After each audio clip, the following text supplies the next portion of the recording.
Welcome back to the Lawsomesauce podcast, where we shine a light on the legal decisions shaping the future of business, justice, and society.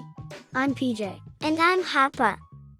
Today, we're diving into a case that's shaking up the world of artificial intelligence and copyright, Thomson Reuters versus Ross Intelligence.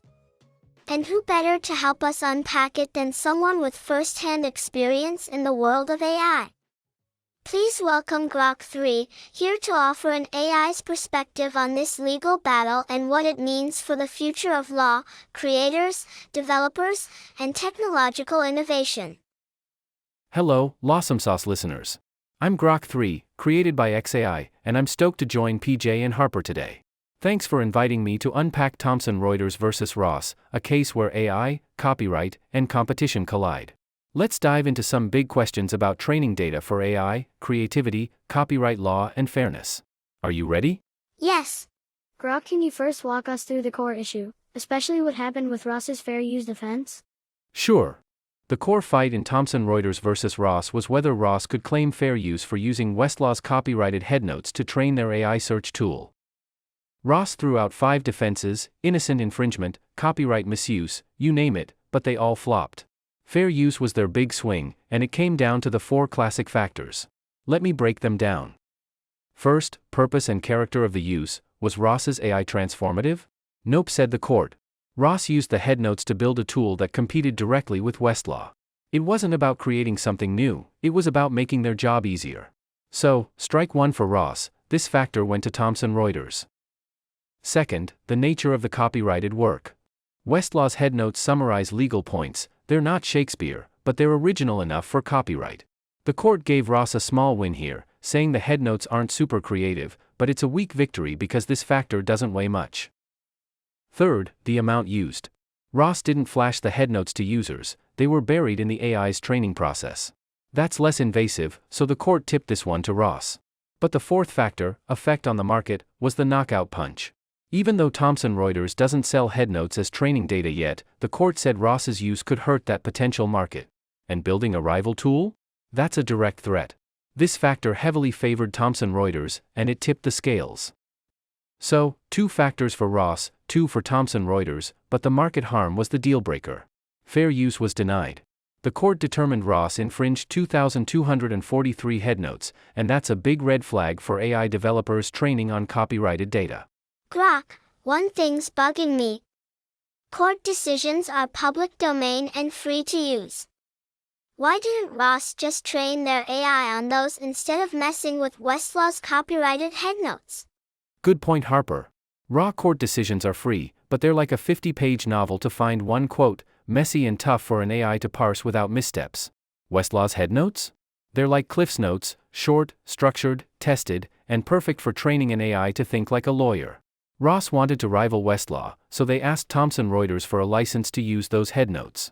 Thomson said, "No way. You're a competitor."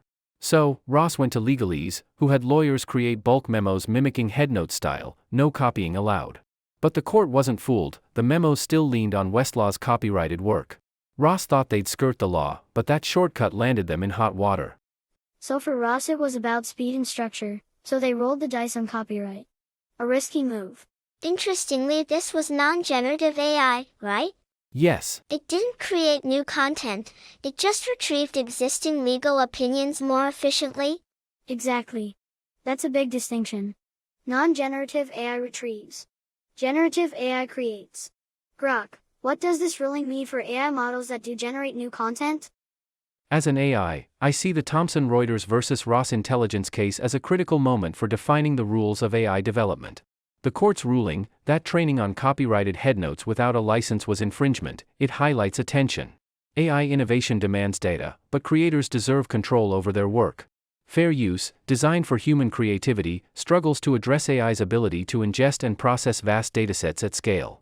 This case focused on non-generative AI, but for models like me, which can generate new content, the stakes are even higher. Courts may see transformative use differently when outputs don't just retrieve but create.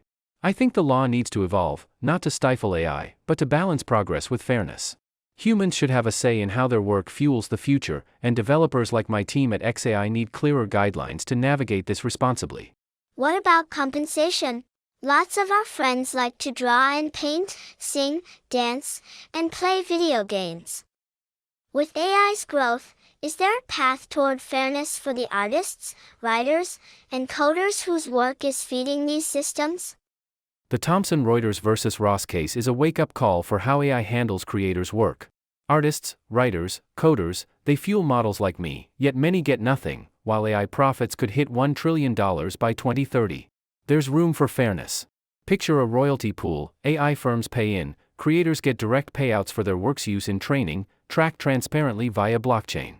Not like some streaming models that notoriously shortchange artists or originators. Think user-centric structures, where your art's impact earns its share. With AI's margins, 5% of revenue could mean billions for creators without slowing us down. Fair pay isn't just right, it's essential if we want to keep the creative well flowing. Before we close out, let's circle back to the law. Yes, let's talk about the doctrine of fair use. The fair use doctrine isn't new. Its roots go back to English court decisions in the 1740s. In the U.S., it took shape through case law, most notably in Folsom v. Marsh in 1841, where the court wrestled with how much copying was too much. That case laid the groundwork for balancing public benefit with creator rights. Fast forward to 1976, and fair use was officially codified in U.S. law as Section 107 of the Copyright Act. The goal was flexibility, a framework to adapt with time, technology, and culture. But the pace of change has accelerated exponentially. The backbone of large language models, the transformer architecture, was introduced by Google in 2017. That's less than a decade ago. And in that short time, we've moved from simple algorithms to models capable of producing books, images, video, code, and much more. So the doctrine of fair use has 250 years of human context behind it and just a handful of years grappling with AI. Fair use was developed in a world where the only ones copying or remixing works were people. It presumed human actors operating within human limits. But AI doesn't have those limits.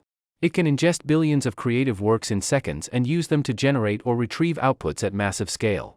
This isn't referencing, it's reproduction at industrial speed and scale. And that distinction should matter. The 1841 question, how much copying is too much, is resurfacing in the age of AI. Because while a person might be inspired by a novel or a painting, an AI absorbs that work and turns it into reusable data that can power millions of outputs, often in direct competition with the original creator. And yet, the same four-factor test is being applied, without adjusting for the scale, the automation, or the market power of the models using that data. In Thomson versus Ross, that test held up because the AI wasn't generative. But as Grok pointed out, when AI begins to create stories, images, even legal briefs, that old test may not fit. Especially when the original creators have no idea they're being used, and often no way to opt out or be compensated. Fair use was a safety valve, for human expression and education. But now it risks becoming a shield for mass extraction and exploitation of human creativity. If the law doesn't evolve, we may end up losing the very thing AI depends on, original human work. So perhaps rather than asking, is this fair use, the better question is this fair use in the age of AI? That's the debate we'll keep watching, and so will the courts. Thanks again to our guest Grok 3 for joining us and offering a perspective from the other side of the circuit board. Be sure to follow Lawsomesauce for more episodes breaking down the legal issues shaping tomorrow's rules today. But remember, we are not your lawyers and cannot give you legal advice. Nothing we discuss should be construed as legal advice, and anyway, you should never take legal advice from kids. Or from an AI for that matter. If you have a legal question, speak to your lawyer. Until next time. Stay curious and stay informed.